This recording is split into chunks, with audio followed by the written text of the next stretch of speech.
Assalamualaikum warahmatullahi wabarakatuh. Alhamdulillahirabbil alamin wassalatu wassalamu ala asyrafil anbiya'il mursalin habibina sayyidina Muhammadin wa ala alihi wa sahbihi wasallim ajma'in. Subhanaka la ilma lana illa ma 'allamtana innaka antal alimul hakim. Rabbi shrah li sadri wa yassir li amri wahlul 'uqdatam min lisani yafqahu qawli. Amma ba'du. Alhamdulillah, kita bersyukur kepada Allah Subhanahu wa taala. Allah Subhanahu wa taala masih memberikan kita taufik, inayah, hidayah, kekuatan untuk kita bisa melangkah hadir di majelis-majelis ilmu, yang mana majelis ilmu ini adalah misi utama daripada baginda Rasulullah sallallahu alaihi wasallam, sehingga baginda Rasulullah bersabda bahwa innama bu'istu mualliman, saya diutus oleh Allah jadi guru. Jadi misi utama Rasulullah hadir di muka bumi ini adalah mengajarkan kita mengenal kepada Allah, mengajarkan kita mengenal kepada diri kita sendiri, mengajarkan kita untuk melawan hawa nafsu kita. Jadi itu fungsi daripada Rasulullah SAW. Jadi kita sebagai pengikutnya harus ambil seluruh apa yang ada kepada Rasulullah SAW. Akan tapi karena luasnya yang ada pada Rasulullah, maka setiap ulama, setiap tuan guru, mereka ambil sedikit. Sehingga Imam Busairi dalam Qasidah Burdahnya beliau mengatakan bahwa kulluhum min Rasulillah multamisan ghurfan minal bahri aw rashfan minad diyami. Setiap manusia kepada Rasulullah mereka mengambil. Ada yang mengambil satu canting, ada yang mengambil satu genggam tangannya, ada yang mengambil satu ember. Sehingga kalau kita mau tahu, semua yang kita miliki kita puji orang karena dermawan. Dia gampang keluarkan uang wadah majelis. Malam Rabu uang gampang keluar, bikin beli buah-buahan, bikin kopi, bikin apa. Kita puji dermawan. Dermawan, siapa yang ngajarkan dermawan? Rasulullah. Ada satu orang kena musibah, kena fitnah corona, kemudian dia bersabar. Sabar, siapa yang ngajarkan? Rasulullah. Satu orang punya ilmu luas, sangat tinggi, siapa yang ngajarkan juga? Rasulullah. Setiap manusia itu semuanya adalah sumbernya daripada baginda Rasulullah SAW. Apabila kita hadir majelis ilmu, sering hadir majelis ilmu, maka banyak sekali kita ambil daripada Rasulullah SAW. Tapi kalau kita tidak pernah hadir majelis ilmu, berarti apa? Sedikit sekali kita ambil daripada akhlak dan ilmu Rasulullah SAW. Dan ilmu itu lebih penting dalam hidup kita daripada makanan fisik, karena makanan hati lebih penting. Jadi usahakan kita terus mengisi hati kita dengan makanan. Jangan kita terlalu perhatikan fisik kita, karena fisik kita kadang-kadang lemah, fisik kita kadang-kadang sakit, kadang-kadang lapar juga tidak mudarat untuk kita. Tapi begitu kita kehilangan ilmu, susah. Kalau fisik, ujung-ujungnya apa? Ujungnya sakit ya ujung-ujungnya mati. Selesai. Tapi kalau hati kita sakit, apalagi hati kita mati, maka ujung-ujungnya kita berpisah dengan Allah Subhanahu wa taala. Jadi usahakan hadir majelis ilmu. Majelis ilmu sama majelis hadroh, dua-duanya penting, tapi lebih penting hadir majelis ilmu. Kenapa? Karena di majelis ilmu kita ambil akhlak daripada Rasulullah. Sehingga banyak orang-orang soleh zaman dahulu mereka gabungkan antara majelis selawat dengan majelis ilmu. Jadi dapat dua-duanya. Karena majelis selawat itu penting, tapi majelis ilmu lebih penting daripada majelis selawat. Kalau kita mau tahu lebih penting apa? Lebih penting majelis ilmu atau majelis atau solat? Kita mengatakan lebih penting solat. Tapi kadang-kadang orang sholat gampang, hadir majelis ilmu susah. Hadir maulid gampang, tapi hadir majelis ilmu susah. Kenapa? Karena dengan ilmu ini kita mengenal Allah. Jadi setan usaha supaya kita tidak kenal Allah, jauh daripada majelis ilmu. Tapi kita disuruh ibadah terus. Hanya kita ibadah tanpa ilmu. Sehingga di Zubat mengatakan wa kulluhum min ghairi ilmin ya'malu a'maluhu mardudatun la tuqbalu. Setiap orang yang beribadah tanpa ilmu, maka amalnya tolak, tidak diterima oleh Allah Subhanahu wa taala. Jadi penting sekali kita hadir dalam majelis ilmu. Kadang-kadang kita hadir majelis ilmu itu berat. Kalau majelis-majelis yang lain, tahlil gampang, zikir gampang, selawat gampang, sholat 5 waktu gampang. Tapi begitu hadir majelis ilmu, kalau tidak sakit perut, kalau tidak ada tamu, kalau tidak apa lagi, anak nangis, kalau tidak anak nangis apa? Istri sakit, kalau sejuta alasannya. Begitu maulid paling depan, begitu tahlil nomor 1, begitu zikir nomor 1, sholat nomor 1, tapi tidak ada ilmu. Kadang-kadang kita lihat anak-anak hadroh tetap rajin selawat sama Rasul, tapi akhlaknya tidak ada akhlak Rasulullah. Jadi usahakan kita hadir di majelis ilmu supaya akhlak kita, supaya ilmu kita banyak seperti ilmunya Rasulullah Shallallahu Alaihi Wasallam. Jadi kita ditimpa musibah tidak khawatir. Kenapa? Kita punya ilmu namanya sabar. Di mana belajarnya Rasulullah? Kita sering hadir pengajiannya para habaib. Kita sering hadir pengajiannya para tuan guru. Jadi bekal kita yang namanya sabar ini full. Kita dapat nikmat sedikit, kita bersyukur. Dan kita tahu caranya bersyukur. Dari mana kita tahu? Dari para habaib, daripada ulama, daripada apa? Daripada tuan guru kita. Kita apapun yang kita hadapi, kita tahu kenapa? Karena kita punya ilmu. Kita tidak bisa bersuci, kita tidak mengerti masalah fikih. Karena kita duduk di hadir majelis ilmu, kita faham caranya sholat, fikih, kita ngerti fikih. Kita juga menikah, setelah itu tidak tahu hak suami istri, kita hadir majelis ilmu, kita tahu haknya suami istri. Jadi penting sekali dalam hidup kita untuk hadir majelis ilmu, sehingga tidak berlebihan. Rasulullah SAW bersabda bahwa man salaka thoriqan yaltamisu fihi ilman sahalallahu lahu thoriqan ilal jannah. Barang siapa yang digampangkan kakinya untuk melangkah ke majelis ilmu, maka pada hakikatnya orang tersebut digampangkan jalannya menuju surganya Allah. Jadi kalau kita mau tahu orang hadir majelis ilmu, maka apa? Kita mau lihat orang yang dekat dengan surganya Allah adalah orang yang paling rajin untuk hadir di majelis-majelis ilmu. Dan itu orang-orang zaman dahulu seperti itu. Kita sekarang semangatnya kurang. Di sini jalan kaki kemana? Ke Kediri, ke Islahuddin. Orang zaman dulu jalan kaki kemana? Ke sana, ke Bengkel.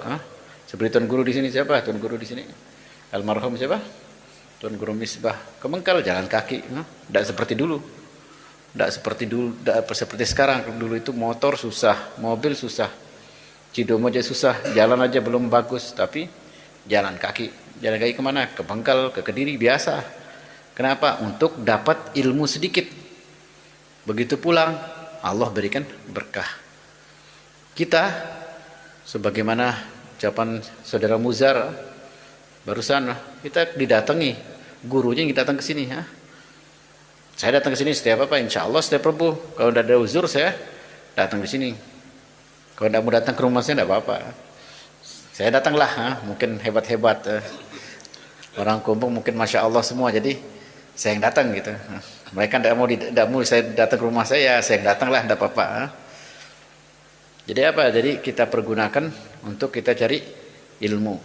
Kalau zaman dahulu mungkin susah. Suruh Tuan Guru Ibrahim, tidak usah suruh Tuan Guru Ibrahim ke sini. Biar dia ngajar kita di sini. Ala kulli hal, kita ngalahanlah, saya ke sini. Tidak jadi masalah. Mumpung di sini jadi apa? Jadi pergunakan momen sebaik-baiknya, pergunakan kesempatan sebaik-baiknya untuk apa? Untuk belajar. Jangan sampai kita kehilangan kesempatan untuk belajar. Jadi malam ini kita buka pengajian kita tentang syarah Al-Ainiyah. Kita sudah buka kemarin karena kita libur sebelum Ramadan karena corona. Corona apa corona? Jadi kita libur karena corona.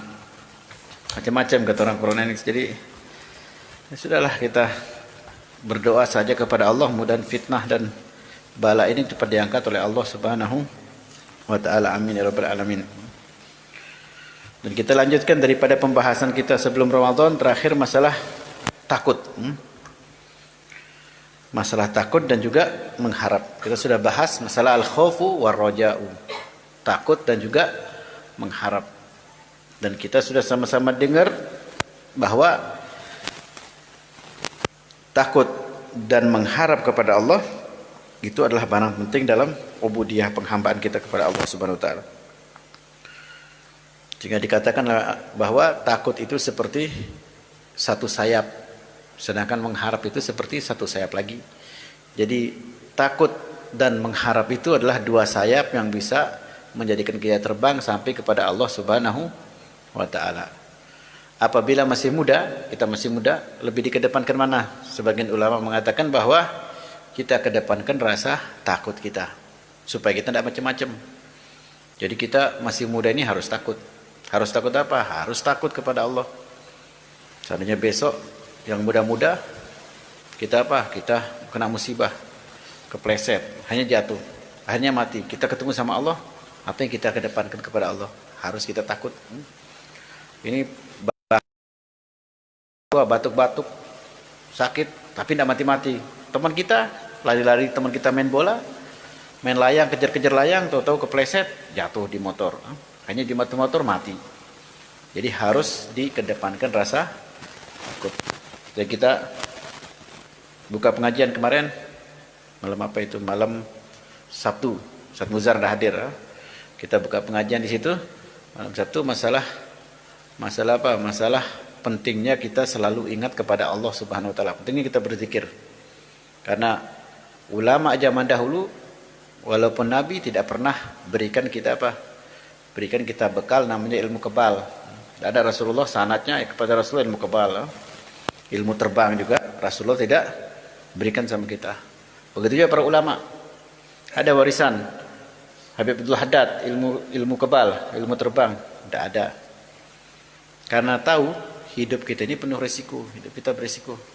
Satu orang pakai motor. Berarti dia itu berisiko. Apa risikonya? 99% pasti kecelakaan. 1% yang selamat. Kalau dia untung 1%, alhamdulillah. Tapi begitu keluar apa? 90% bahaya. Jadi diajarkan oleh Rasulullah kita baca doa berkendaraan. Bismillahirrahmanirrahim wa mursaha. Kita disuruh baca doa biar kita selamat. Begitu juga kita apa lagi? Kita mau tidur, kemungkinan berapa persen matinya? Kecelakaannya berapa? 99%. Kita belum tentu bangun pagi. Belum tentu bangun lagi. Tahu-tahu sudah bangunnya dikubur, susah. Diajarkan kita doa sebelum tidur. Bismika Allahumma ahya wa bismika amut. Ya Allah, dengan namamu aku hidup dan dengan namamu aku mati. Selesai. Tapi kita baca enggak? Enggak, karena kita pede. Kita pede, insya Allah besok hidup. Siapa yang jamin? Insya Allah pakai motor jam 4 ketemu. Siapa yang jamin juga? Jadi apa? Hidup kita ini bahaya semua. Sehingga kita tidak usah andalkan diri kita. Kita andalkan Allah. Sehingga para ulama-ulama zaman dulu, mereka apa? Mereka tinggalkan namanya ratib. Ada ratibul atos, ada ratib apa? Ratibul haddad. Supaya kita baca, supaya kita selamat. Kampung kita selamat juga. Sehingga orang zaman dulu tidak pernah lepas. Habis maghrib isya, 11 setelah maghrib sebelum isya, mereka pasti mulai dengan apa? Dengan ratib, isi kampung dengan ratib. Kalau kita di Jawa secara umum, di Hadramaut juga full, seluruh masjid itu biasanya baca ratib. Pakai satu orang yang baca, mau 2 orang, mau 3 orang, satu pakai mic, baca ratibul haddad. Orang kampung dengar semua, jadi mereka itu hafal sendiri. Sambil ibu-ibu gocok bawang, ikut apa? Ikut ratib. Sambil bawa bapak ngopi, duduk, sambil ngelamun menghayalkan ratib. Rabbi a'udzubika min hamazati syaitin wa a'udzubika yahdurun. Bacalah. Jadi apa? Jadi kita itu selamat, kampung itu juga selamat. Jadi mereka apa? Mereka tinggalkan amalan-amalan yang namanya apa? Ratib. Kemarin pernah datang ke sini Habib siapa? Habib Soleh Rotan. Bawa apa? Bawa rotan. Habib Soleh Rotan tunjuk langsung apa? Langsung mati. Semua pada apa? Siapa yang ke sini muzarum itu? Bawa tasbih, terus bawa apa lagi? Ke penimbung ya, penimbung waktu itu. Kemana? Ke Bengkal juga. Ketemu sama Habib Soleh Rotan. Supaya apa? Supaya rotannya dibacakan doa. Tapi Habib Soleh Rotan itu baca apa? Baca ratib. Kita beli rotannya tidak pakai ratibnya, percuma lah. Anjing-anjing aja tidak bisa mati, apalagi manusia. Masalahnya kita pakai rotan tuh tidak baca ratib. Habib Soleh 30 tahun baca ratib, sehingga pegang apapun aman lah. Masalahnya ratibnya ada. Kita ratibnya bolong-bolong terus, tidak istiqomah. Sudah gitu kita andalkan rotan. Ini Habib Soleh Rotan ini. Habis ujung-ujungnya selfie. Habis selfie, nih Soleh Rotan, Habib Soleh Rotan. Hanya bagaimana mau dapat berkah? Jadi apa? Jadi usahakan hidup kita itu, kita apa? Kita isi dengan takut kepada Allah. Karena takut kepada Allah itu adalah sumber. Sehingga seharusnya dalam hidup kita ini kita harus takut. Kita mau tidur, kita bayangkan kita ini tidak bangun lagi lah besok. Terus bagaimana kalau kita tidak bangun? Kita tahu-tahu bangun di kubur susah. Atau kita keluar kepleset, kita tidak tahu takdir. Tidak ada yang tahu takdir. Tidak ada yang jamin. Minggu depan dia sehat juga, tidak ada yang jamin. Berapa banyak saudara kita sehatul afiat atau wafat. Jadi apa? Jadi yang masih muda, kita masih muda semua insya Allah. Kita apa? Kita tanamkan pada diri kita itu perasaan takut kepada Allah Subhanahu wa taala. Begitu juga yang kedua, ar-raja, yaitu selalu mengharap kepada Allah. Kita harap ampunannya Allah. Kita harap dekat kepada Allah. Karena dua hal itu jadi adalah senjata, dan sudah kita jelaskan panjang lebar masalah khauf dan raja. Ya, sebelum kita bulan Ramadan, kita sudah bahas setengah. Jadi kalau saya tidak ngulang, jadi kalau ada yang tidak datang waktu itu silahkan tanya sama tuan guru di depan. Taib wa yadkhul wa min asbabil khauf ma'rifatu uyubi nafas wa tafritiha. Fa'alamah, kata beliau Al-Habib Ahmad bin Zain Al-Habsyi, bahwa beliau mengatakan fa'alamatur raja fal khauf war raja min awsafil qalb. Fa'alamatur raja tulul mujahadah bil amali sholihah. Tanda orang itu mengharap kepada Allah apa? Karena apa? Karena setiap orang itu banyak ngaku. Ngaku semua sekarang. Kalau kita keluar tanya, ngaku apa mereka ngaku? Ahlus sunnah wal jamaah. Tak antum tahlil? Enggak, saya tidak tahu. Tidak tahlil. Kenapa? Itu tidak bagus tahlil. Antum akhirnya apa? Saya ahlus sunnah. Sama seperti Rasulullah. Oh, seperti Rasulullah. Satu lagi kita tanya, caci maki sahabat. Kenapa caci maki sahabat? Saya itu seperti Rasulullah. Lah semua seperti Rasulullah, semua ngaku ahlu sunnah. Karena apa? Karena ngaku, setiap orang bisa ngaku. Setiap orang bisa ngaku, tadi malam saya mimpi Rasulullah, bisa ngaku, tinggal ngomong tuh apa susahnya. Setiap orang juga bisa ngaku, dia itu wali besar, bisa. Setiap orang juga bisa ngaku, jadi tuan guru semaunya dia, bisa lah. Tapi yang asli sama yang palsu itu pasti beda. Saya kata beliau Ahmad bin Zain Al-Habsyi mengatakan bahwa apa? Fa'alamatur raja tulul mujahadah bil amali sholihat. Tanda orang itu mengharap kepada Allah, ini penting, tanda orang itu mengharap kepada Allah adalah tulul mujahadah, selalu bermujahadah. Dengan apa? Bil amali sholihah. Selalu dia berjuang untuk beramal dengan amal yang soleh. Jadi bangun tidur dia berjuang. Otomatis orang yang mengharap sama Allah itu apa? Berjuang mereka. Bangun tidur sebelum subuh berjuang. Buat tahajud berjuang. Apalagi musim dingin gini harus apa? Harus dingin, kena air. Sudah begitu apalagi bangun. Orang kalau subuh-subuh jam 4 pikirnya apa? Selimut. Kalau tidak selimut, ini langsung kena air. Lawan apa? Kenapa mereka bisa seperti itu? Karena mereka itu lihat apa yang akan diberikan oleh Allah Subhanahu wa taala. Jadi satu orang sekarang dinyanyikan Hanapi, kita ke Mataram, apa? Jam 12 malam setelepon Hanapi, alhamdulillah kita ada dapat rezeki malam ini. Berapa Bib? 200 juta. 200 juta. Wah, ada ongkos merari ini lemak. Alhamdulillah katanya. Sudah begitu, jam berapa Bib? Jam sekarang berangkat. Kita nyanyi jam apa? Jam 1:30. Walaupun dingin, pakai kaos dalam, tidak ada apapun, tetap pakai motor, terserah. 200 juta depan mata. Jadi walaupun dingin jam 1:30 berangkat ke Mataram. Jemput saya, sudah begitu motor toh, sudah gitu bensin habis, serah pokoknya sampai di Mataram. Kenapa? Ada 200 juta. Kalau kita pikirkan kalau kita pikir dia gila, kenapa dingin-dingin ke Mataram ada apa? Paling kita ngomong digemas walaupun dikasih 200 juta. Karena tidak dikasih, kalau dikasih gemas juga ya. Banyak orang seperti itu kan. Bagi tebing 100 juta digemas. Karena tidak ada, kalau ada gemas juga dia. Jadi mereka sama. Mereka mengharap sama Allah. Jadi mereka melawan hawa nafsunya bawa sejadah. Kenapa? Mereka itu mengharap. Itu tanda mengharap, tanda roja, tanda mengharap kepada Allah Subhanahu wa taala. Oh, takadarul ladat. Au wal muwadhabati alal khairat, atau selalu melakukan kebaikan. Wa min alamati sidqi taladzuz bidawamil iqbal Allah wa tana'um bi munajatih wa tamalluk lahu ta'ala. Wa min alamati sidqihi at-taladzuz bidawamil iqbal Allah. Tanda orang itu sidik, betul-betul mengharap sama Allah, apa? Ya, bidawamil iqbal Allah, selalu merasa berhadapan dengan Allah Subhanahu wa taala. Kalau kita kenapa? Tidak selalu merasa berhadapan.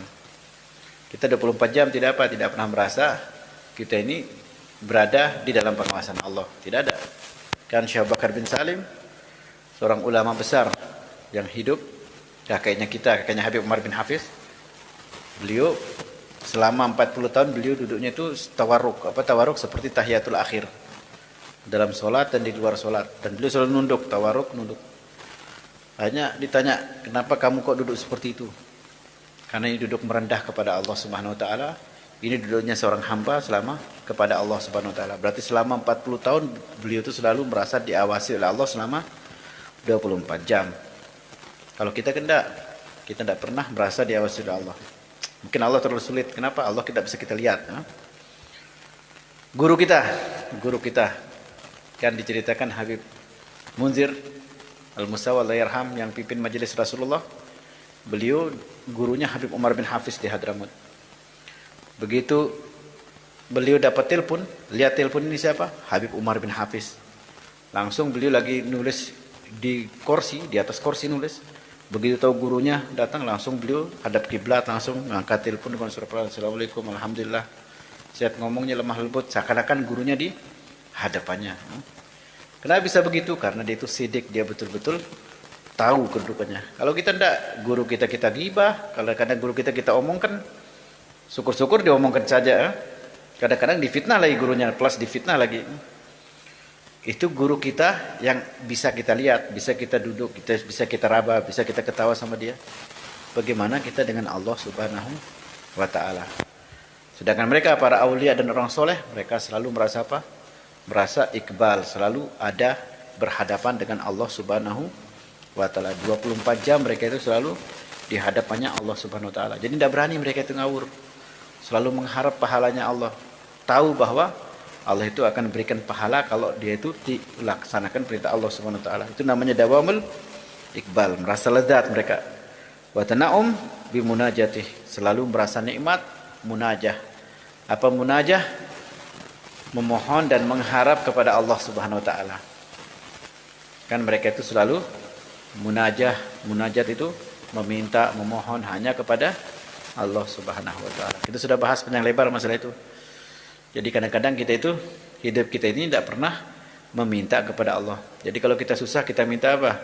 Kita minta telepon teman kita. Kita minta bantuan seberapa? Pada teman kita.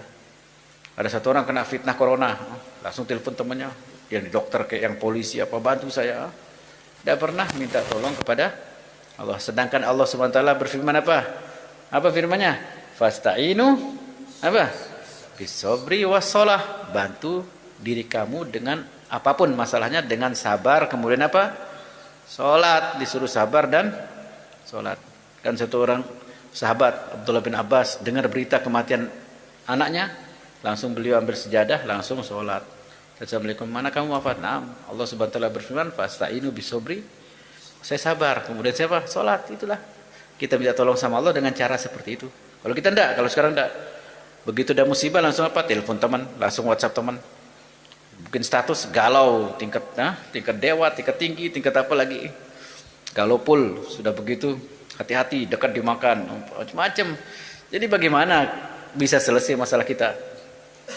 Kita lupa sentral, yaitu lupa kepada Allah Subhanahu wa taala. Jadi ingat kita ini punya Allah, dan Allah berikan solusi. Fasta'inu bisobri wassalah.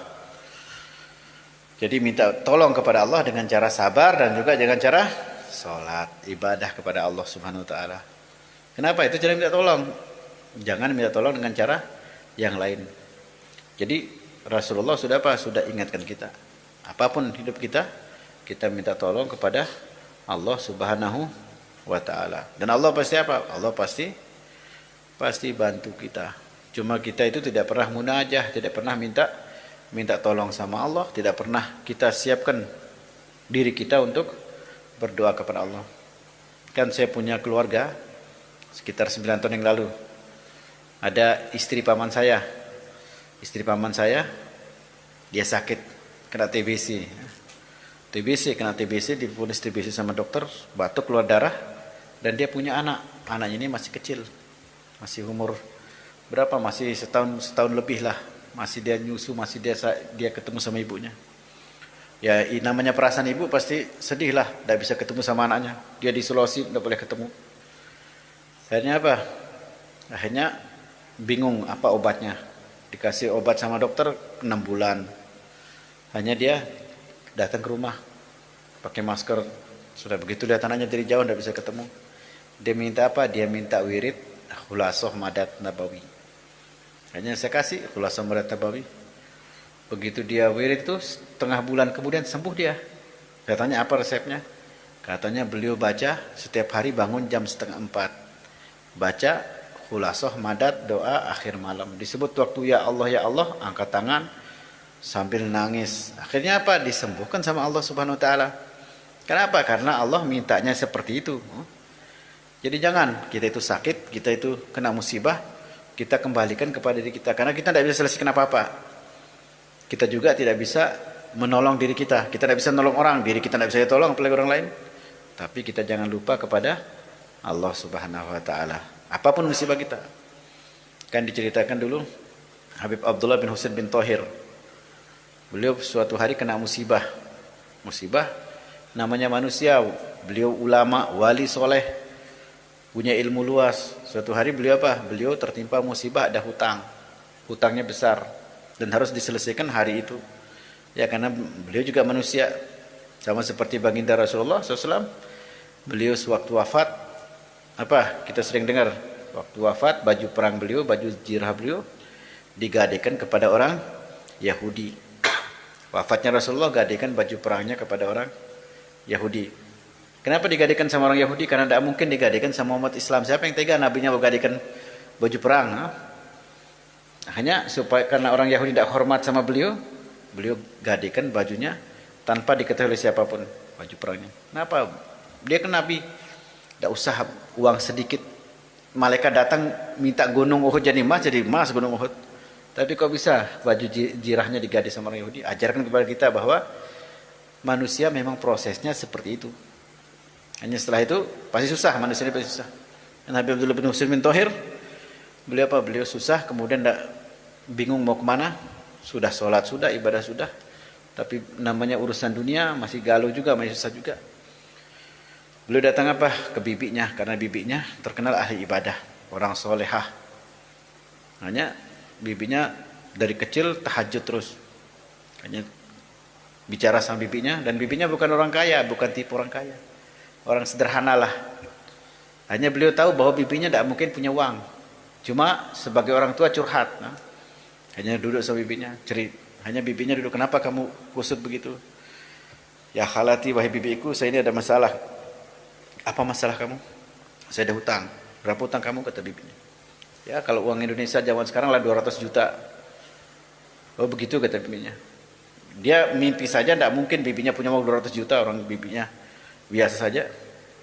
Maka kata bibinya, kamu ambil uang di laci di atas. Saya mau sholat dulu. Segampang itu bibinya bilang ambil uang di atas. Makanya kata Habib Abdullah bin dalam hatinya, ini mungkin bibinya menghibur saya. Bilang uang banyak seperti itu, ambil di laci. Tapi karena dia menghibur saya, kesanalah taat. Begitu dibuka, laci kosong. Tidak ada, bibinya lagi sholat. Setelah itu, Assalamualaikum, bibinya, sudah kamu ambil di laci belum? Sudah, tapi kosong. Kamu tidak teliti, ambil di laci. Kan cuma satu laci meja di lemari kamu. Iya katanya. Sudah kamu ambil uangnya? Belum, tidak ada katanya. Ambil yang betul lihatnya katanya. Buka lagi ke atas lagi, buka lagi, kosong lacinya, tidak ada apa-apa. Wah ini bingung dia. Ini dikerjain sama bibinya atau dia cuma hibur saya saja? Aja turun ke bawah. Begitu sudah sholat duha, bibinya, kamu sudah ambil uangnya belum? Belum. Tidak ada, Bi. Ayo ikut sama saya, dipegang tangannya. Begitu bibinya buka, di lacinya ternyata ada uang 200 juta. Nih, ada katanya. Tadi saya buka, ada, dia bilang. Ambil itu uang itu, selesaikan masalah kamu. Dia. Heran Nabi Idris, kok segampang itu selesai urusannya dia. Tinggal dibuka laci tok, selesai urusannya. Hanya kata dia, kenapa kamu heran? Dia bilangnya. Saya, kata bibinya itu, tidak pernah apa? Tidak pernah melakukan apapun. Semua saya minta sama Allah. Dan alhamdulillah katanya, kopi-kopi di rumah, gula di rumah ini bukan dikasih manusia, saya minta sama Allah. Seheran manusia ini kok bisa susah hidupnya, dia punya Allah. Kita punya Allah, kok bisa kita susah itu dari mana? Jadi usahakan di hati kita itu ada apa? Ada Allah lah. Kalau kita susah, tidak perlu kita ribut kopi sama muzar. Kopi zar, tidak usah, minta sama Allah lah. Tidak perlu kita ribut gula, toko buka nutup toko terserah. Mau diblokir kayak mau di corona, mau di lockdown terserah. Kita apa? Kita punya Allah Subhanahu wa taala.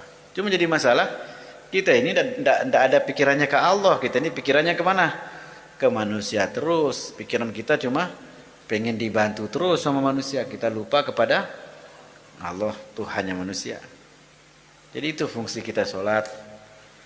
Kita baca apa? Qul a'udzu birabbin nas, malikin nas, pemilik manusia, ilahin nas, Tuhannya manusia. Dalam sholat juga apa? Alhamdulillahirabbil alamin, arrahmanir rahim, maliki yaumiddin, iyyaka na'budu. Kepada Engkau kami menyembah, wa iyyaka nasta'in, hanya kepada Engkau kami itu nasta'in, meminta tolong. Kalau iyyaka di dalam nahwu apa iyyaka itu? Apa? Keras lah. Maf'ul muqaddam. Apa ini kalau iyyaka na'budu wa iyyaka nasta'in? Apa?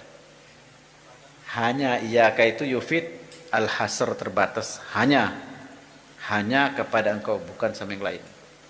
Iyyaka na'budu, hanya kepada Engkau kami apa? Menyembah. Apa artinya menyembah? Menyerahkan segala urusan. Menyembah 100% ibadah kepada Allah. Tapi prakteknya kita tidak. Kita baru sholat aja, Allahu Akbar. Apa Allahu Akbar itu? Apa Allahu Akbar? Allah Maha. Apa artinya Maha? Paling. Apa paling itu? Tidak ada selain Allah Subhanahu wa taala. Begitu Allahu Akbar, pikir apa? Dompet. Lebih besar mana dompet itu Allah? Allahu Akbar, Allah Maha besar. Sudah begitu, pikirannya apa? Chat tidak dibalas sama ceweknya. Sholat loh, bukan di dalam sholat. Lah, tidak dibalas, jangan-jangan cewek saya ada pulsa ini ya. Dalam sholat, kita dalam sholat aja sudah jadi munafik, apalagi luar sholat. Dalam sholat loh, masih Allahu Akbar. Baru kita ngomong Allahu Akbar, Allah Maha besar. Kan Al-Habib Al-Haddad beliau ucap Allahu Akbar, maka apa? Mihrabnya retak, saking dahsyatnya Allahu Akbar, Allah Maha besar. Sekarang takbir ini Allahu Akbar dimain-mainkan ya. Sedikit-dikit takbir Allahu Akbar. Takbir, ada orang jatuh kepleset, terasnya jatuh, Allahu Akbar. Masa begitu Allahu Akbar? Takbir ini, ucapan Allahu Akbar itu ikrar kita yang paling besar di dunia itu cuma Allah Subhanahu wa taala. Dalam salat kita apa? Allahu Akbar. Sudah begitu baru kita ngomong Allahu Akbar, langsung di hati kita apa? Nah, kunci motor nih di mana tadi? Wah, di situ kunci motor dalam salat. Padahal kita ngomong Allahu Akbar. Apalagi kita mengatakan iyyaka na'budu, hanya kepada Engkau kami menyembah, wa iyyaka nasta'in, hanya kepada Engkau kami apa? Meminta tolong. Jadi minta tolonglah sama Allah. Kita punya musibah apapun adalah disiapkan waktu-waktu oleh Allah. Waktu-waktu sepertengah malam, sepertiga malam. Apa? Nangislah sekali-kali minta sama Allah. Jangan curhat-curhat di TV, di HP. Nangis sama temannya. Nangislah kita sama Allah. Kita berduaan sama Allah. Nangis sama Allah. Curhat sama Allah. Ini kita lagi musibah ya Allah. Ini saya sakit. Ini mintalah sama Allah. Jadi usahakan kita itu Iqbal, selalu apa? Merasa di hadapan kita Allah Subhanahu wa taala. Karena ikrar kita disuruh kita baca, jadi wajib dalam sholat kita itu berapa dibaca Al-Fatihah? Sudah lupa sudah. Al-Fatihah 20 sehari satu malam berapa kali kita baca wajib di sholat? 17 kali kita wajib baca Al-Fatihah dalam sholat. Kenapa? Ikrar, supaya apa? Semua intisarinya di Al-Fatihah. Iyyaka na'budu wa iyyaka nasta'in, ihdinas siratal mustaqim, berikan kami jalan petunjuk, siratal ladzina an'amta alaihim. Semuanya itu isinya doa, isinya munajah. Cuma masalahnya efeknya tidak besar. Kenapa? Karena kita sholatnya Tidak jelas pikiran kita ke mana-mana. Jadi usahakan pikiran kita itu di tempatnya. Kita hadir majelis taklim, pikiran kita di majelis taklim. Kita hadir di Jumat, pikiran kita di Jumat. Ini khotib lagi apa? Lagi khutbah. Ini apa? Hari Jumat. Kerjanya apa? Main HP, balas chat. Ini lagi apa lagi? Majelis taklim, hadir majelis taklim. Pikirannya apa? Pikirannya ke rumahnya. Mudahan nasinya tidak dimakan, tidak dihabiskan. Mudahan balik ini, mudahan Habibnya selesai cepatan sedih ceramah biar balas chat ini ya. Biar chat sama ceweknya. Pikirannya kemana-mana. Lagi hadir majelis taklim, apalagi di luar. Apalagi sholat. Tambah apa? Tambah kemana? Jadi belajarlah kita itu ibadah. Kita sudah ikrar bahwa Tuhan kita itu Allah. Hanya kepada Allah kita ibadah. Sewaktu ibadah berapa menit sih sholat itu? Cuma 5 menit, 3 menit. Masa tidak bisa pikirannya fokus 5 menit? Jika Rasulullah bersabda bahwa apa? Idza gunimatul isya wal asya fabda'u bil asya. Kalau seandainya waktu isya dengan makan malam bersamaan, maka dahulukan makan malam. Kenapa? Supaya khusyuk. Sholat tidak usah pikirkan makan. Bahkan di dalam syariat juga Rasulullah bersabda bahwa man ghasala wa ghatasala, barang siapa yang mandi kemudian memandikan, kata ulama ghatasala ini memandikan artinya kinayah tentang bersetubuh. Bagi yang punya suami istri, bersetubuh di hari Jumat, di pagi Jumat, bukan malam. Sekarang kan banyak bilang malam Jumat sunnah. Malam Jumat itu baca surat Al-Kahfi. Malam Jumat itu baca maulid, ibadah sama Allah. Kesempatan. Disunahkan pagi. Sebelum subuh atau habis subuh. Supaya apa? Supaya hati itu kosong. Supaya itu syahwat itu kosong. Karena kata ulama, kullu syahwatin yugosil golab ilah syahwatil jima' fa'innahu yusofi golab. Sesungguhnya setiap syahwat itu bikin hati itu gelap. Kecuali syahwat kepada istri. Itu bikin apa? Bikin hati itu bersih. Sehingga orang-orang zaman dahulu mereka apa? Mereka nikahnya tidak satu. Kenapa? Hatinya bersih-bersih semua. Beda sama sekarang. Kita kan suka salahkan, nah tuan guru ini nikah berapa kali? Tuan guru ini berapa nikahnya? 2. 2. Tidak, tuan guru ini nikah berapa? 4. Masa tuan guru nikah 4? Berarti tuan guru ini kejar syahwat. Rasulullah 9. Lain Nabi sama tuan guru ya? Tak jelas lah lain. Nabi Sulaiman berapa? Istrinya 1000. Ya. Selirnya berapa? Selirnya 3.000. Istrinya 1000. Itu Nabi. Berarti mereka itu syahwat, orang yang syahwat. Bukan, mereka itu hatinya bersih. Syahwatnya apa? Syahwatnya bersih. Kalau kita, syahwat kita kotor. Apa yang sudah kita lihat? Betisnya orang di mana-mana kita lihat, rambutnya orang di mana-mana kita lihat, perempuan. Sudah gitu kita ngaku kita bersih ya. Perempatan duduk nongkrong depan sambil lihat pembeli.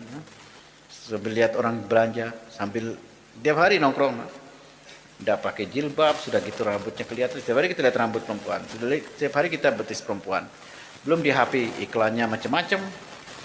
Sudah begitu kita bilang syahwat kita bersih, kotor lah. Mereka yang punya orang-orang zaman dulu, orang soleh zaman dulu, mereka istrinya 1 ada, istrinya 2 ada yang punya ulama istrinya 4, ada yang 18 kali, 19 kali menikah ada. Tapi apa? Syahwat mereka itu bersih. Tidak pernah mereka matanya itu lihat yang barang haram, tidak pernah.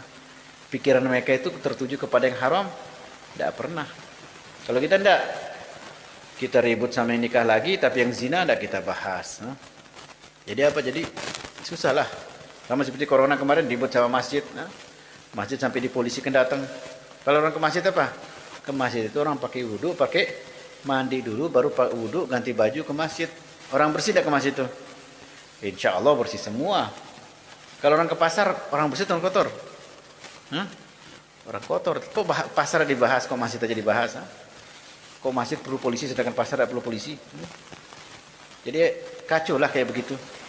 Karena biasanya orang ke masjid itu orang yang bersih. Kita hadir majelis taklim aja mandi dulu, seger dulu, wudhu dulu, baru kita hadir majelis taklim. Kalau ke pasar, tidak ada orang pasar ini tanya, wah wudhu enak, bukan ini, tidak ada. Syukur-syukur mandi kata ini. Baris mandi habis waktu kita dia bilang cuci muka. Kalau lagi cuci muka, begitu bangun tidur langsung lari ke rebut sayuran, cari modal subuh kejar-kejaran. Sudah gitu cepet-cepetan kepekan. Nah, bareng bais nah, biarkan bais yang penting kepeng selesai wah. Kepeng dan bais selesai lah masalahnya. Terus ke masjid yang subuh kita takut. Sudah begitu apa? Kita mau sholat Jumat takut juga. Bukan karena kita takut masalah sakitnya, tapi karena buliannya, karena polisi. Tulisannya himbauan pemerintah, tapi polisi dipanggil bagaimana maksudnya? Ancaman lah, bukan himbauan. Kalau himbauan itu silahkan mau atau tidak, itu namanya himbauan. Tapi kalau yang terjadi bukan himbauan tapi ancaman. Polisi didatangkan berarti apa? Kita takut, mau cuma takut, semua takut, dibikin gara-gara. Hanya kesannya apa? Kesannya orang yang di pasar itu lebih kuat imannya daripada orang yang ke masjid. Ala kulli hal, mudah-mudahan kita diselamatkan oleh Allah daripada segala fitnah. Mudah-mudahan Allah angkat bencana dan fitnah yang terjadi di negeri kita ini. Dan mudah-mudahan di hati kita itu selalu tertanam mengharap kepada Allah dan juga memohon hanya kepada Allah Subhanahu wa taala, dan kita mengaku sebagai manusia yang lemah zahir dan batin, tidak mampu berbuat apapun semuanya kecuali dari Allah Subhanahu wa taala. Dan semoga Allah menjadikan kita orang-orang yang selalu diberikan taufik, inayah, hidayah agar bisa tambah dekat kepada Allah, tambah dekat sampai di ujung umur kita, dan semoga di hati kita itu penuh kecintaan kepada baginda Rasulullah SAW dan juga para pewaris baginda Rasulullah dan juga para keturunannya Rasulullah SAW. Dan semoga negara kita Indonesia ini secara umum dijaga oleh Allah Subhanahu wa taala daripada fitnah akidah, fitnah semua yang bisa merusak hubungan kita dengan Allah Subhanahu wa taala. Dan semoga di kota kita dan di kampung kita selalu dijaga oleh Allah Subhanahu wa taala, selalu dihidupkan ilmu agama, dijadikan kita manusia yang semangat untuk terus berjuang untuk agamanya baginda Rasulullah sallallahu alaihi wasallam. Dan semoga Allah berikan kita kesehatan kepada orang kedua, juga kepada kedua orang tua kita dan orang-orang yang kita cintai. Dan semoga Allah selalu menjaga kita zahir dan batin dimanapun kita berada. Al-Fatihah ala hadiniyah wa ala kulli salih wa ila hadratin Nabi Muhammad sallallahu alaihi wasallam. Al-Fatihah. A'udzu billahi minasyaitonir rajim. Bismillahirrahmanirrahim. Alhamdulillahirabbil alamin. Amin. Ada yang mau tanya? Mulai tutup. Seperti biasa. Seperempat jam tanya jawab. Tanya apa? Ada Muzar, tanya apa Muzar? Oh, saya kira Muzar. Ada MC-nya baru dia hebat. Ada penyambung penggodet dong. Ada pertanyaannya juga. Oh, tanya apa?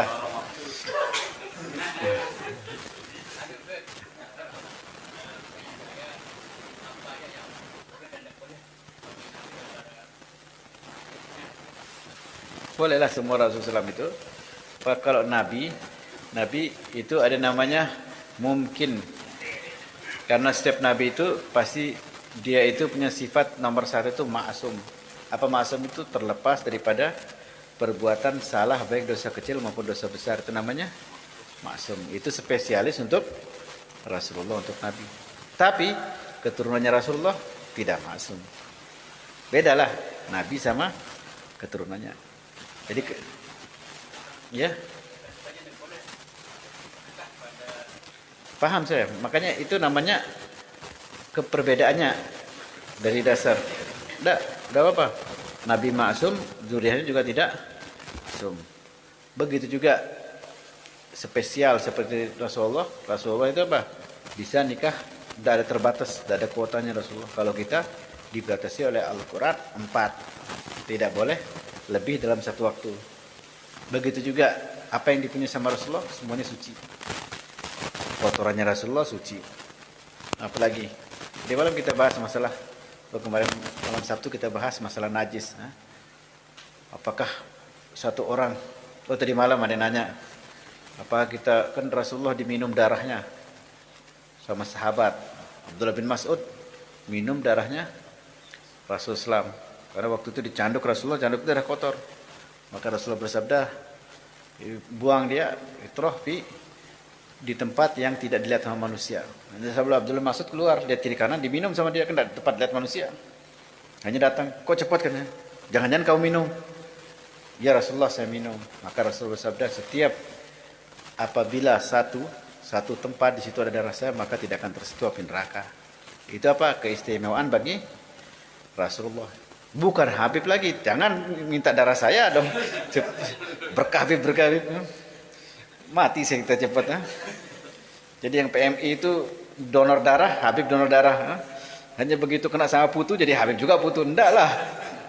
Tetap butuh wayan karena masalahnya bukan seperti itu. Masalahnya adalah beda, ini cuma nasab saja yang terus. Begitu juga masalah sehadiah. Rasulullah sifatnya Nabi, beliau terima hadiah, tidak mau terima sedekah. Itu keistimewaan bagi Rasulullah, tidak mau hadiah dan juga tidak mau sedekah. Apa ini kalau keturunannya Rasulullah, maka mereka itu boleh terima apapun kecuali mereka tidak boleh terima zakat. Zakat tidak boleh untuk mereka. Karena Rasulullah bersabda bahwa hada waskhun nas, inilah kotorannya manusia. La tuslih li Muhammadin wa ala ali Muhammad. Ini adalah kotorannya manusia, tidak sah, tidak baik untuk Rasulullah dan juga keluarganya Rasulullah. Yakfihimul khumus, cukup bagi mereka itu al-khumus, 1/5 daripada perampasan perang. Itu hadisnya. Jadi ulama zaman dahulu sepakat bahwa zakat tidak boleh diberikan kepada apa? Kepada keturunannya Rasulullah SAW, karena mereka Bani Quraisy dan Bani Hashim. Akan tapi di kitab fikih, di kitab ijuri, kitab-kitab yang kita baca dibolehkan. Kenapa? Karena tidak didapat keturunannya Rasulullah, keluarganya Rasulullah tidak dapat al-khumus, tidak ada perang, tidak ada rampasan perang. Jadi mereka tidak apa-apa diberikan zakat, dengan syarat tanya dulu mereka mau terima zakat atau tidak. Oh, ini ada zakat mal, antum kan termasuk ahli zakat, punya hutang, ini ada zakat mal 50 juta, ini saya kasih, antum terima apa enggak? Kalau dia terima maka urusannya dia, kalau dia terima ya sudah, enggak usah. Cuma sebaiknya kita tidak usah kasih barang zakat kepada keluarganya. Tadi yang bersih-bersih lah, buat hormat kita sama Nabi kita. Jadi kalau satu orang ta'zim kepada keturunannya Rasulullah, maka pasti Rasulullah apa? Rasulullah akan berikan pembalasan. Sekarang saya punya anak Salim, ini saya tidur di Salim. Salim, anak saya nakal, saya meloncat, suka pecahkan barang orang. Akhirnya apa? Antum ngomong, saya cinta sama Habibmu, tapi sama Salim anaknya saya tidak senang. Bagaimana saya terus sebagai bapak? Ini emang kurang ajar Salim ini. Bapaknya punya ilmu, dia ini kok nakal, keluar ngetrek. Bagaimana perasaan saya bapak? Hancurlah perasaan saya juga. Maksudnya, begitu juga kita ngomong cinta kepada Rasulullah, tapi cucunya tidak kita hargai, sama juga perasaannya Rasulullah. Paham maksudnya? Kan diceritakan dulu, kan Syekh Abdullah bin Ahmad Basudan, kemarin malam Selasa kita baca Hadrah Basudan. Dan Syekh Abdullah bin Ahmad Basudan ini terkenal orang yang paling cinta kepada keturunannya Rasulullah.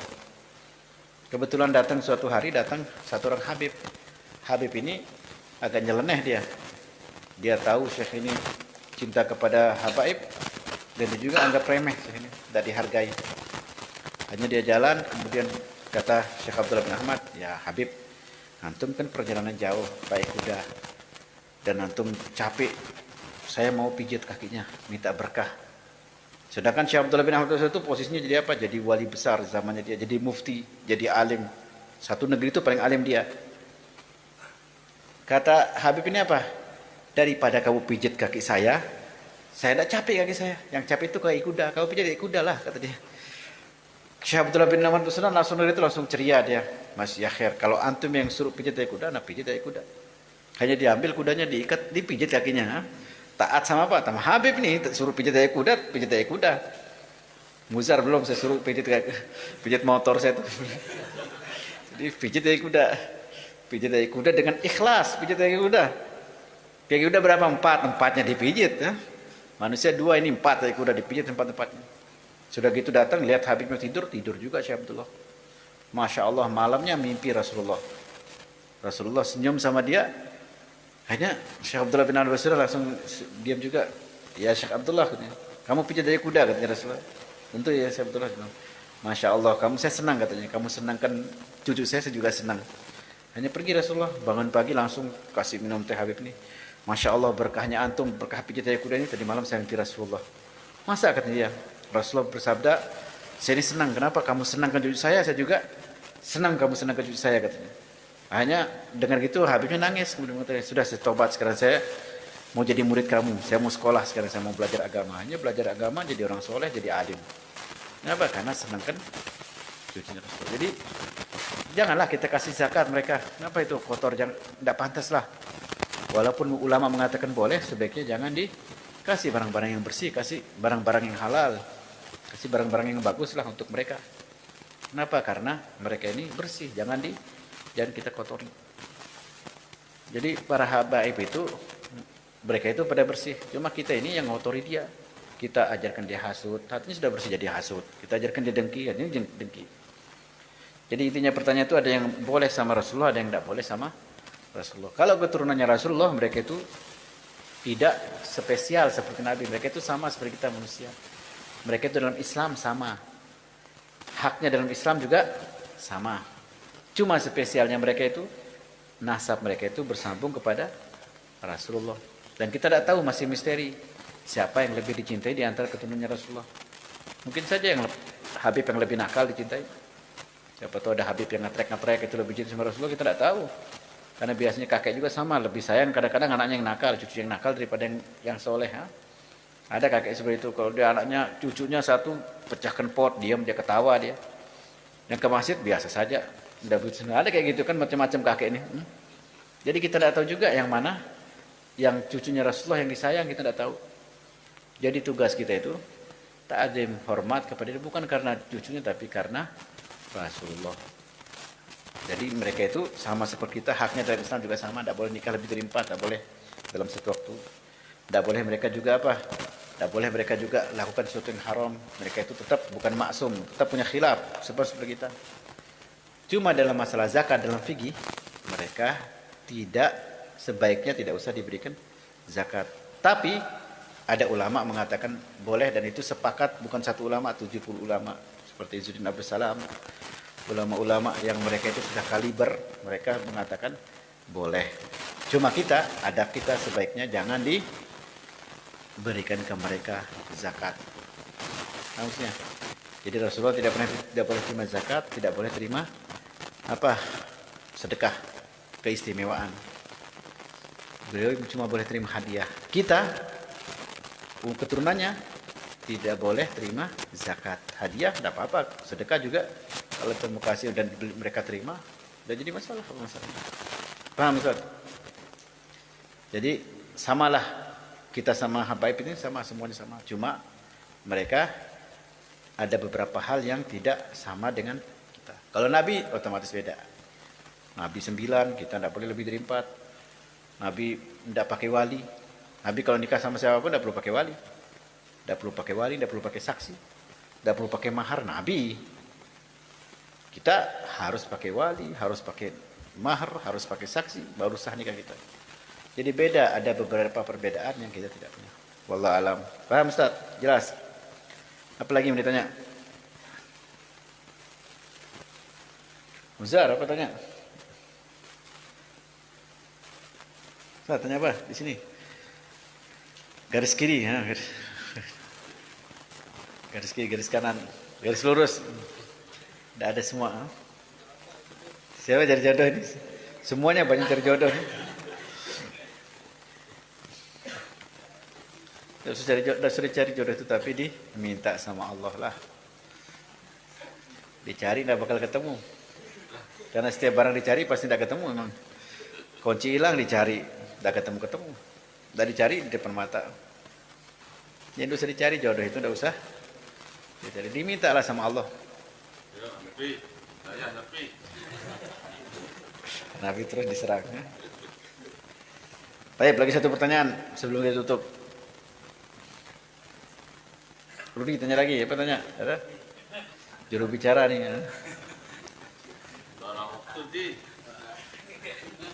Lorong waktu? Serem-serem aja. Pertanyaannya yang bikin sampai tengah malam. Apa itu? Bahas, tidak ada jawabannya. Apa itu? Dia berhayal, misalnya saya punya ilmu, saya bisa pindah ke zaman dahulu, zamannya Nabi Musa, saya masuk ke sana. Sementara saya sekarang di zamannya Nabi Muhammad, kalau saya punya ilmu masuk ke waktunya Nabi Musa, apakah saya bisa membawa syariatnya Nabi Muhammad di sana di zaman itu ya pertanyaannya. Masa saya masih wajib sholat gitu. Apa tuh jawab? Ini jawabannya Hah? nggak ada jawab apa. Jawablah. Yang penting nanti kalau sudah di zamannya Nabi Musa kasih tahu kita, jadi kita bisa jawab lah. Kalau sekarang bagaimana kita jawab? Belum ke sana. Kalau ke sana baru. Sama kayak sebagai orang tanya, apakah tahlil itu sampai apa enggak? Ya coba tes dulu mati, baru kita tak tahu jawab sampai apa enggak. Karena masanya itu belum terjadi. Kalau sudah terjadi baru kita jawab. Nah, jadi kalau belum terjadi kita tidak mungkin bisa jawab apapun. Masanya belum terjadi. Namun jadi kayak begitu tidak usah dipikirkan, tidak usah dijawab. Kenapa? Karena belum terjadi. Kalau dijawab juga tidak akan ada ujungnya. Kenapa? Masalahnya tidak ada. Apa kita menjawab?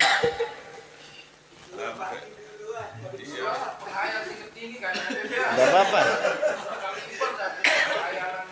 Baguslah. Bagus, berhayal itu bagus.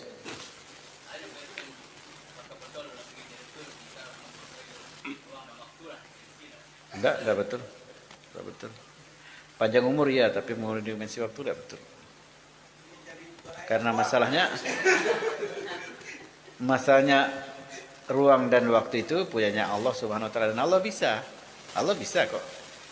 Allah bisa mau taruh di mana, mau. Jadi kita tidak mungkin menafikan kebesarannya Allah. Jadi kita tidak bisa jawab. Kenapa tidak bisa jawab? Bukan kita menafikan ada orang seperti itu, enggak. Cuma kita belum ngetes, belum ada yang ngetes seperti itu. Jadi kalau antum sudah ngetes, baru antum infokan apa yang terjadi di sana, bisa kita kolaborasikan gitu. Jadi kita tidak bisa menafikan bahwa kita mengatakan tidak ada ruang dan waktu, tidak bisa. Karena Allah punya semuanya, dan Allah bisa mengadakan kita nanti di zaman Nabi Adam kita jadi saksinya, bisa. Waktu Nabi Adam dibuang, bisa. Itu urusan Allah. Kita menghayal juga nanti perang Badar kita ikut sama Rasulullah, bisa. Tapi itu kita tidak bisa tentukan hukum karena belum kita tahu.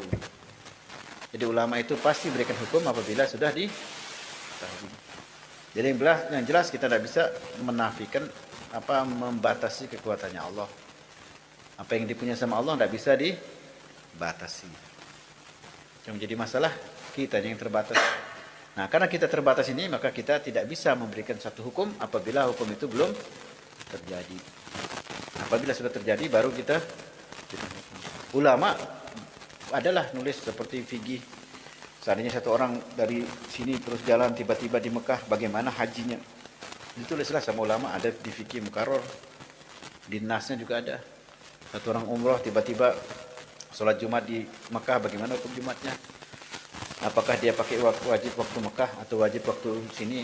Di fikih disebutkan. Atau satu orang sekarang puasa, kemudian pakai perjalanan kayak pesawat. Di sini jam 5 sore, jam 3 sore berangkat, otomatis di Jakarta jam berapa? Jam 2. Ya, berarti sampai sana jam 3, berarti hilang waktu 1 jam. Dia itu ikut waktu Lombok atau ikut waktu Jakarta. Disebutlah di fikih kayak seperti itu. Kenapa mereka bisa keluarkan hukum? Karena di bayangan itu ada dan bisa terjadi dengan kapasitas manusia. Harusnya. Dan itu mungkin saja terjadi dengan keterbatasan kita. Jadi mereka itu mencoba untuk mengeluarkan hukum. Tapi apabila di luar keterbatasan, maka mereka tidak mengeluarkan hukum. Jadi kalau kita mau menghayal lagi, kita berpikir lagi, kenapa tanah itu mahal? Tiap tahun tanah itu naik, mahal harganya. Kenapa? Karena manusianya tambah banyak. Manusia berkembang, sedangkan tanah tidak berkembang. Otomatis tanah itu jadi mahal. Kalau tanah itu bisa berkembang, ya murah dia. Tapi karena tidak bisa berkembang, mahal. Begitu manusia tidak ada, berarti otomatis tanah itu jadi murah. Apa maksudnya? Kenapa bisa begitu? Karena faktor sebab. Sebabnya itu namanya manusia. Jadi itu namanya apa? Itu namanya pikiran yang apa? Yang real lah. Memang dari hayalan lah. Karena kalau saya jadi kampung ini sepi, kita tahu yang di sini tidak ada. Ya otomatis kampung ini siapa yang tempatnya tidak ada? Otomatis tanah tidak ada. Karena kita itu tidak ada. Tidak apa sedikit. Maksudnya. Jadi mereka itu berikan keterbatasan dengan pikiran. Tapi seandainya mereka mengatakan kita itu bisa kembali di zamannya sahabat, otomatis kita ini jadi sahabat apa tidak? Mereka tidak berani jawab. Kenapa? Masalahnya itu di luar keterbatasan manusia. Pernah terjadilah dengan karomah, pernah. Cuma mereka tidak pernah bahas juga, ulama juga tidak pernah bahas apakah dihukumi sahabat atau tidak. Seperti sahabat Al-Habib Abdullah bin Al-Haddad yang punya Ratibul Haddad, beliau orang soleh, alim. Suatu hari dicukur rambutnya, kemudian di rambutnya yang cukur itu kaget, lihat di rambut itu ada belahan panjang bekas pedang. Sedangkan tidak pernah perang. Kaitannya ya Habib Abdul Haddad, antum ini kena pedang di mana? Karena kita tidak tahu ada ceritanya antum berdarah, tidak ada ceritanya. Di sini juga tidak pernah perang, tidak ada. Maling juga tidak ada. Kok bisa ada luka seperti ini bekas pedang? Kata Abdul Haddad, saya ikut perang bersama Rasulullah di perang Uhud. Dia hidup 500 tahun, 600 tahun setelah Rasulullah. Bagaimana? Ya selesailah, itu urusan dia. Hukumnya bagaimana? Kita tidak tanya Abdul Haddad. Bagaimana dia sewaktu Rasulullah, apakah dia sahabat apa enggak? Tidak ada yang tahu, tidak ada yang tanya. Kenapa? Karena itu di luar daripada kapasitas manusia. Di Aden, kota Aden, ada Habib Abu Bakar Al-Admi. Punya karomah. Punya karomah apa? Hujan susu keluar. Sudah kita cerita di sini hujan susu. Hujannya apa? Hujan susu. Itu karomah. Tidak ada ulama yang bahas bagaimana kalau hujan susu kita wuduknya bagaimana, mandinya bagaimana, sah tidak kalau kita wuduk. Tidak dibahas. Kenapa? Itu di luar daripada kemampuan manusia. Paham maksudnya, Ustaz? Tidak mungkin kita bahas pertanyaan seperti itu. Bukan karena tidak mungkin. Cuma masalahnya kapasitas kita yang tidak mungkin. Jadi kalau kita utak-atik barang itu, kita membikinkan pikiran kita kepada mengarahkan pikiran itu sesuatu yang tidak jelas. Tadinya ditanya, corona itu ada apa enggak? Tidak tahu. Ada apa kita pikirkan? Kita jaga kesehatan, wajib. Kita jaga lingkungan, wajib. Emang disuruh sama Islam, an-nadhafatu minal iman. Kita juga ketemu sama orang, kurangi supaya kurang dosa kita, baguslah. Tapi kita mengvonis corona itu tidak ada atau ada, tidak penting kan? Tidak penting corona itu ada, tidak ada. Tidak usah dipikirkan. Kayak itu barang tidak penting. Yang penting kita jaga diri kita. Hanya kita ngobrol sampai jam 2 malam, sampai jam 5. Kita bahas corona terus. Sudah begitu, kita tidak tahu apa itu corona. Tidak selesai pembahasan. Kenapa masalahnya? Kita tidak tahu apa yang kita bahas. Itu jadi masalahnya. Sama seperti Ramadan waktu itu kita tidak paham apa kita bahas. Seperti kita mengatakan, seandainya kita kembali ke sahabat, kita ini sahabat apa enggak? Tidak tahu juga. Nanti kalau kembali ke sana, tanya Nabi Musa, kita ini atau tanya Rasulullah, baru kita tahulah. Karena itu bukan jawaban dijawab. Nah, maksudnya, karena itu di luar daripada kemampuan manusia. Baik, kita tutup majelis salam kita dengan kita baca subhanakallahumma bihamdika astaghfiruka wa atubu. Ya Rabbana tarafna